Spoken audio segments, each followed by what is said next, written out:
வாழி பரகாலன் வாழி கலிகன்னி வாழி குறையலூர் வாழ்வேந்தன் வாழியரோ மாயோனை வாழ்வலியால் மந்திரங்கொள் மங்கையர்கோன் தூயோன் சுடர்மானவேல்.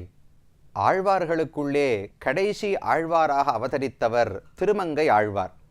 சீர்காழிக்கு அருகில் இருக்கக்கூடிய திருக்குறையலூர் திருநகரி என்கிற திவ்யதேசம். அந்த இடத்தில்தான் ஆழ்வார் அவதரித்தார்.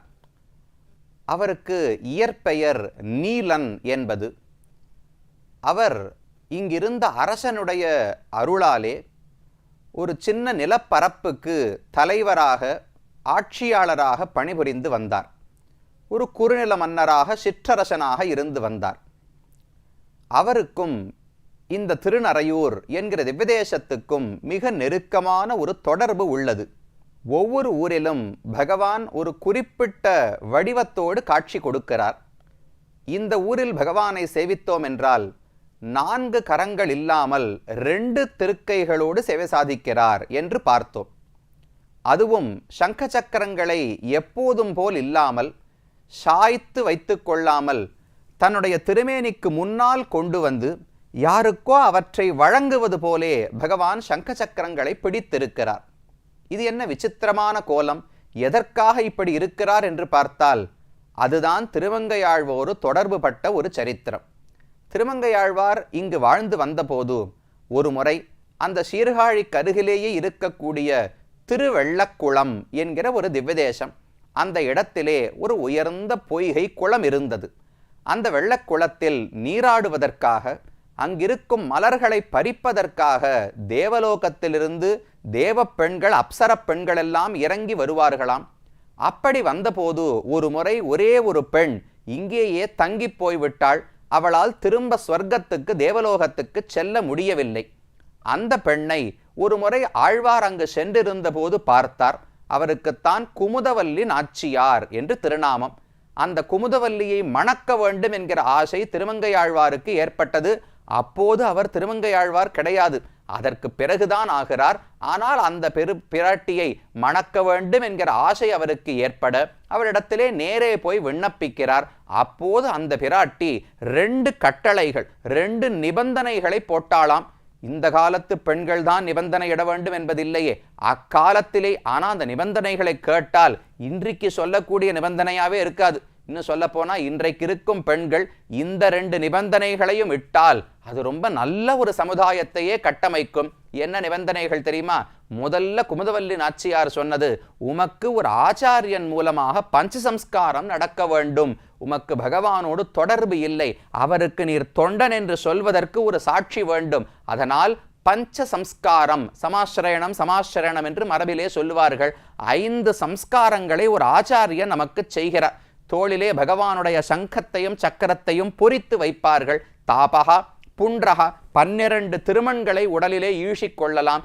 ததா நாம பகவானுடைய தாசன் ராமானுஜருடைய தாசன் என்கிற பெயரை பெறுகிறோம். மந்திரகா திருமந்திரம் துவயம் சரமஸ்லோகம் முதலான ரகசியங்களை அவர் உபதேசிக்கிறார். யாகா பகவானுக்கு தினப்படி பூஜை செய்ய வேண்டிய முறையை ஆச்சாரியன் கற்றுக் கொடுப்பார். இந்த 5ஐயும் அவர் கொடுக்கிறபடியால பஞ்ச சம்ஸ்காரங்கள், 5 விதமான சம்ஸ்காரங்கள் என்று இது சொல்லப்படுகிறது. அந்த சம்ஸ்காரம் உமக்கு இல்லை, நீர் போய் ஒரு ஆச்சாரியனிடத்திலே அடிபணிந்து அவரிடத்துல இந்த பஞ்சசம்ஸ்காரத்தை பெற வேண்டும் என்று குமுதவல்லி நாச்சியார் நிபந்தனை இட்டாளாம். அது முதல் நிபந்தனை. 2வது நிபந்தனை, ஒவ்வொரு நாளும் 1000 பேருக்கு நீர் ததியாராதனம் செய்ய வேண்டும். ததியாராதனம்னு சொன்னா அன்னதானம். ததியர்கள் என்றால் பகவானுடைய பக்தர்கள், வைஷ்ணவர்கள் அர்த்தம். அவர்களுக்கு ஆராதனம், அவர்களுக்கு உணவளித்து உபச்சாரம் செய்து அவர்களை நல்லபடியாக கவனிக்க வேண்டும். அதை ஒரு வருஷம் முறை தினமும் 1000 பேருக்கு ததியாராதனம் செய்ய வேண்டும் என்று 2 கட்டளைகள். எவ்வளவு தர்ம சிந்தனை பாருங்க. கணவன் வரப்போகிற கணவனுக்கு 1 ஆச்சாரிய சம்பந்தம் இருக்கணும், பஞ்சசம்ஸ்காரம் நடந்திருக்க வேண்டும். 2வது மக்களுக்கு நிறைய தானம் செய்ய வேண்டும் என்று 2 கட்டளைகளை இட்டாளாம். அதுல முதல் கட்டளையை நிறைவேற்றுவதற்கு திருமங்கையாழ்வார் ஒவ்வொரு இடமா போகிறார். இவருக்கு நீலன், இவர் பெரிய அரசனாகவே இருந்தவர். இன்னொரு பேர் உண்டு கலியன், இவருக்கு ரொம்ப வீரம் மிடுக்கு அதிகம். இவரை பார்த்தாலே எல்லாரும் பயந்து ஓடி விடுகிறார்கள். இவரை அமர்த்தி வைத்து இவருக்கு உபதேசம் பண்ணி பஞ்சசம்ஸ்காரம் பண்ணுவதற்கு ஊரில் யாருமே ஆச்சாரியன் முன்வரவில்லை. நேர திருநறையூருக்கு திருமங்கையாழ்வார் வந்தார். பெருமானே, நீதான் எனக்கு பஞ்சசம்ஸ்காரம் செய்ய வேண்டும் என்று ஆழ்வார் பிரார்த்தித்தாராம். பகவானும் ஒப்புக்கொண்டு அவருக்கு சங்கத்தையும் சக்கரத்தையும் அப்படி ஆச்சாரியன் பண்ணும்போது ஒரு சின்ன தீயிலே அந்த சங்க சக்கரங்களை காட்டி அதில் நெருப்பில் காட்டி அதை கொண்டு வந்து பொறித்து விடுவார். அதை போல திருமங்கை ஆழ்வாருக்கு இந்த பெருமான் தான் சங்க சக்கர பொறிகளை ஒத்துவித்தார். அதனால் தான் பின்னாடி இருக்க வேண்டிய சங்க சக்கரங்களை இப்படி முன்னால் கொண்டு வந்து பகவான் ஆழ்வாருக்கு சமாசிரயணம் பண்ணும் முறையிலேயே காட்சி அளிக்கிறார். அப்ப இந்த திருநறையூர் நம்பி என்பவர் திருமங்கையாழ்வாருக்கே ஆச்சாரியன் என்று புரிந்து கொள்ள வேண்டும். அதுக்கு இன்னொரு சாட்சியும் இருக்கு. இந்த திருமங்கையாழ்வார் ஒவ்வொரு ஊருக்கும் பாசுரங்கள் பாடுவார். ஒரு ஊருக்கு 20 பாட்டு, ஒரு ஊருக்கு 30 பாட்டு, ஒரு ஊருக்கு அரை பாட்டு, ஒரு பாட்டு, இதை போலெல்லாம் உண்டு. திருவரங்கம் ஸ்ரீரங்கத்துக்கு 50 பாசுரங்கள் பாடியிருக்கிறார். ஆனா இந்த திருநறையூர் இருக்கிறதே, திருநறையூருக்கு மட்டும் 100 பாசுரங்களை பெரிய திருமொழி என்கிற பிரபந்தத்திலே பாடியிருக்கிறார். அப்ப என்ன, ஸ்ரீரங்கத்தை விட இவர் உயர்ந்தவரா இந்த பெருமாள்? ஏன் 100 பாட்டுனால், எப்பவுமே நம்முடைய இல்லங்களிலேயே ஒரு வழக்கம் உண்டு. ஒரு நல்ல கல்யாணம் நடக்கிறது, ஏதோ ஒரு நன்மை நடக்கிறதுன்னு வச்சுங்களேன், அப்ப எல்லாருக்கும் சம்பாவனை கொடுப்போம், தட்சிணை வச்சு கொடுப்போம் இல்லையோ. பகவானுக்கு ஒரு தட்சிணை கொடுக்குறோம். இப்ப 100 ரூபாய் வச்சு பகவானுக்கு ஒரு தட்டுல ஏதோ பழங்கள் எல்லாம் வச்சு 100 ரூபாய் வச்சு பகவானுக்கு சமர்ப்பிக்கிறோம்னு வச்சுங்களேன். ஆச்சாரியனும் அதற்கு வருவார் அல்லவா. நம்முடைய இல்லத்து ஆச்சாரியன் யாரோ அவரை சேவிக்க போகும்போது பகவானுக்கு வச்சதை விட 2 மடங்கு தட்சிணை வைக்கணும். 2 மடங்கு சம்பாவனை வைத்து அவருக்கு 200 ரூபாய் சமர்ப்பிக்க வேண்டும். இதுதான் வழக்கம். அப்ப ஆழ்வார் அதை கடைபிடிக்கிறாராம். இவர் யாரு? ஸ்ரீரங்கத்துக்கு பெருமாள் தெய்வம். தெய்வத்துக்கு 50 பாட்டு சமர்ப்பிச்சுட்டார். திருநறையூர் பெருமாள் யாரு? ஆச்சாரியன். அப்ப 50 விட 2 மடங்கு 100 பாசுரங்கள் ஆழ்வார் சமர்ப்பிக்கிறார் என்று பெரியோர்கள் தெரிவிப்பார்கள். அப்ப திருநறையூர் நம்பி திருமங்கையாழ்வாருக்கே சமாசயனம் பண்ண ஆச்சாரியன் என்கிற ஒரு பெருமை உண்டு. 2வது நிபந்தனை இட்டாலே ததியாராதனம் 1000 பேருக்கு தினமும் பண்ண வேண்டும் என்று ஆழ்வாரும் முயற்சி பண்ணார். தன்னிடத்தில் இருந்த செல்வம் அனைத்தையும் செலவழித்து ததியாராதனம் பண்ணிவிட்டார். முடிஞ்சு போச்சு, பணங்காசு இல்லை. உடனே ஒரு அரசர் தானே, அதனால் அரசினுடைய கஜானாவில் இருக்கிற பணத்தை எல்லாம் எடுத்து ததியாராதனம் பண்ண ஆரம்பித்தார். அது ஒரு முறை பெரிய அரசனுக்கு கேள்விப்பட்டு அவன் இவரை பிடித்து சிறையிலே அடைத்து விட்டான். அரசினுடைய நிதியை நீர் தவறாக பயன்படுத்தி விட்டீர் என்று. அப்ப இரவு இதே திருநறையூர் நம்பி திருமங்கையாழ்வார் கனவிலே எழுந்தருளி, கவலைப்பட வேண்டாம், காஞ்சிபுரத்துல வேகவதி நதி இருக்கிறதே, அந்த ஆற்றங்கரையில போய் நீர் மண்ணை தோண்டி எடும், அங்கு உமக்கு நல்ல ரத்தனம் வைடூரியம் பொன் எல்லாம் கிடைக்கும் என்று சொல்லி இந்த ஆழ்வார் அரசனை அழைத்து கொண்டு அங்கு போய் செல்வத்தை எடுத்து கொடுத்தாராம். அப்ப பஞ்சசம்ஸ்காரம் பண்ணதும் இவர்தான். 2வது நிபந்தனை ததியாராதனம் முடிப்பதற்கு செல்வத்தை கொடுத்தவரும் திருநறையூர் நம்பிதான். அதனால திருமங்கையாழ்வாருக்கும் இந்த பெருமானுக்கும் ரொம்ப நெருக்கமான தொடர்பு உண்டு. குமுதவல்லி நாச்சியாரை ஆழ்வார் மணந்ததே இந்த பெருமானுடைய அனுகிரகத்தில் தான். அதனால 4 பிரபந்தங்கள், பெரிய திருமொழி, சிறிய திருமடல், பெரிய திருமடல், திருநெடுந்தாண்டகம், 4 பிரபந்தங்களிலுமே இந்த திருநறையூர் நம்பியை பற்றி ஆழ்வார் பல இடங்களில் ரொம்ப அழகாக பாடியிருக்கிறார். அது எல்லாவிட ஒரு ஏற்றம். எல்லா திவ்யதேசங்களையும் ஆழ்வார பாடுவதற்கும் இந்த திருநறையூரை பாடுவதற்கு ஒரு முக்கியமான வேறுபாடு உண்டு. இந்த பெருமானை குறித்துத்தான் சிறிய திருமடல், பெரிய திருமடல் என்று 2 மடல் பிரபந்தங்களை பாடியிருக்கிறார். அது என்ன மடல் அப்படின்னா என்ன அர்த்தம்னால், ஒரு காதலன் யாரோ ஒரு பெண்ணை காதலிக்கிறான். ஆனா அந்த பெண் இவனை ஏற்றுக்கொள்ளவில்லை, அல்லது அவளுடைய தாயார் தகப்பனார் யாராவது தடுக்கிறார்கள்னு வைத்துக் கொள்வோம். இவனால் அந்த பெண் இல்லாமல் வாழ முடியாது என்கிற அளவுக்கு காதல் முற்றிவிட்டது. அப்ப என்ன பண்ணுவாளாம், ஒரு பொம்மை குதிரையை செய்து அதற்கு மேல் இவன் அமர்ந்து கொண்டு அந்த பெண்ணினுடைய வடிவத்தை ஒரு பனை மடல், ஒரு பனை ஓலையிலே வரைந்து வைத்துக்கொண்டு வீதி வீதியா தெரு தெருவா போகணும். நான் இந்த பெண்ணைத்தான் காதலிச்சேன், அவளும் ஆசைப்படுறா, ஆனா சேர்த்து வைக்க மறுக்கிறார்கள், யாராவது எங்களுக்கு அருள் புரிய மாட்டார்களா என்று அந்த பெண்ணை பத்தியே பாடிக்கொண்டு தன்னுடைய வெட்கத்தை விட்டு மானத்தை விட்டு பாட வேண்டும். இதுக்கு மடல் எடுப்பதுன்னு பெயர். இதை பண்ணா என்ன ஆகும்னால், ஒண்ணு அந்த பெண் வீட்டுக்காரர்களே மனமிறங்கி வரலாம், இல்ல ஊர் ராஜா இதை கேள்விப்பட்டு ஏன் இவர்களுக்கு கல்யாணம் பண்ணி வைங்கோளேன்னு யாரான வந்து தலையிடலாம். அதற்காக இப்படி மடல் எடுப்பது உண்டு. அதை போல திருமங்கையாழ்வார் மடல் எடுத்தார். ஆனா விசேஷம் என்ன, பெண்ணாக மடல் எடுக்கிறார். பொதுவாக தமிழர் மரபில் பெண் மடல் எடுப்பது என்பது கிடையாது.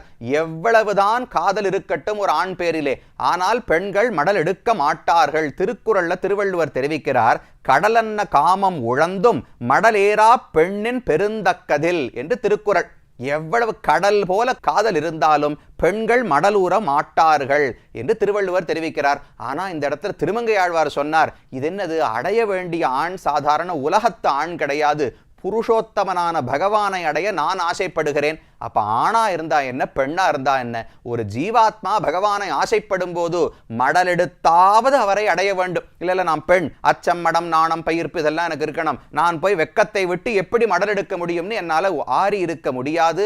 அடைய போவது பகவானை.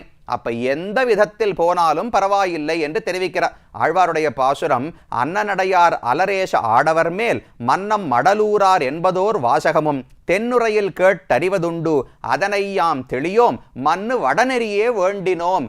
சம்ஸ்கிருத மரபில் பெண்களும் மடலெடுக்கும் வழக்கம் உண்டு, தமிழ் மரபில் கிடையாது. ஆழ்வார் சொன்னார், அப்ப இப்போதைக்கு மட்டும் நான் தமிழ் மரபை விட்டுட்டு சம்ஸ்கிருத மரபையாவது பற்றி கொள்ளுகிறேன். எனக்கு எப்படியாவது திருநறையூர் நம்பியை அடைந்தாக வேண்டும், அதற்காக மடலூறுகிறேன் என்று ஆழ்வாருடைய பாசுரம். அவனுடைய பெருமைகளை எல்லாம் சொல்லி இப்பேற்பட்டவன் என்று நம்பி அவனிடத்துல காதல் வயப்பட்டு விட்டேன். ஆனால் இப்போது பகவான் என்னை ஏற்க மறுக்கிறான், யாராவது முறையிட்டு எங்களை சேர்த்து வைக்க வேண்டும் என்று ஆழ்வார் பாடுகிறார். ரொம்ப அழகான பாசுரங்கள். பொன்னுலகில் வானவரும் பூமகளும் போத்தி செய்யும் நன்னுதலீர் நம்பி நரையூரர் மண்ணுலகில் எந்நிலம கண்டும் இறங்காரே ஆமாகில் மண்ணு மடலூர்வன் வந்து என்று பெரிய திருமடருடைய தனியர். திருநறையூர் அரையர், இந்த ஊர்ல இருந்த ஒரு அரையர் சுவாமி, அவர் தான் இந்த பெரிய திருமடலுக்கு ஒரு தனியன் சாதித்திருக்கிறார். அப்போ அதில் தெரிவிக்கிறார், பொன்னுலகில் வானவரும் பூமகளும் போத்தி செய்யும். வைகுந்தத்தில் பிராட்டிமார்கள் என்ன, நித்தியசூரிகள் என்ன, எல்லாரும் பகவானுக்கு கைங்கரியம் செய்கிறார்கள், அவர்களை புகழ்ந்து கொண்டிருக்கிறார்கள். அப்படிப்பட்ட நம்பின் அரையூரர் அந்த பகவான் மண்ணுலகில் என் நிலைமை கண்டும் இறங்காரே ஆமாகில், நான் படுகிற கஷ்டம், அவனை விட்டு பிரிந்து எவ்வளவு துன்பப்படுகிறேன் என்பதை பார்த்தும் பாராதது போலே என்னை புறக்கணித்து இருந்தார் என்றால் எனக்கு வேறு வழியே தெரியவில்லை.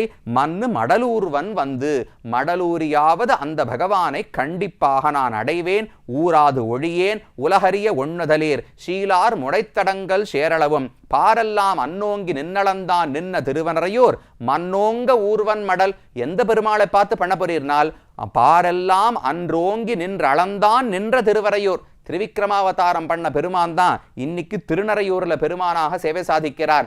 அவரை குறித்து நான் மடலூரப் போடுகிறேன், எப்பாடுபட்டாவது அவனை அடைய வேண்டும் என்று திருமங்கை ஆழ்வாருடைய பாசுரம். இந்த காதல் வேற யாரிடத்திலும் கிடையாது. காதல்னு சொல்லலாமா, காமம்னு சொல்லலாமான்னால், காமம்னா இந்த இடத்துல பக்தின்னு அர்த்தம். பகவான் இடத்துல வேற எண்ணம் இருக்க போகிறது, அவனை அடைய வேண்டும், அவனை விட்டு பிரிந்தால் என்னால் வாழ முடியாது, எனக்கு சுவாமி அவர்தான், எனக்கு கணவன் அவர்தான், எனக்கு தந்தை அவர்தான், அவரை விட்டு பிரிந்து என்னால் இருக்க முடியாது என்கிற பக்தி இருக்கிறதே, அந்த பக்தியின் வெளிப்பாடு தான் இப்படி மடல் பிரபந்தமாக ரெண்டு, சிறிய திருமடல் பெரிய திருமடல் என்று ரெண்டு பிரபந்தங்களை திருமங்கையாழ்வார் பாடினார்.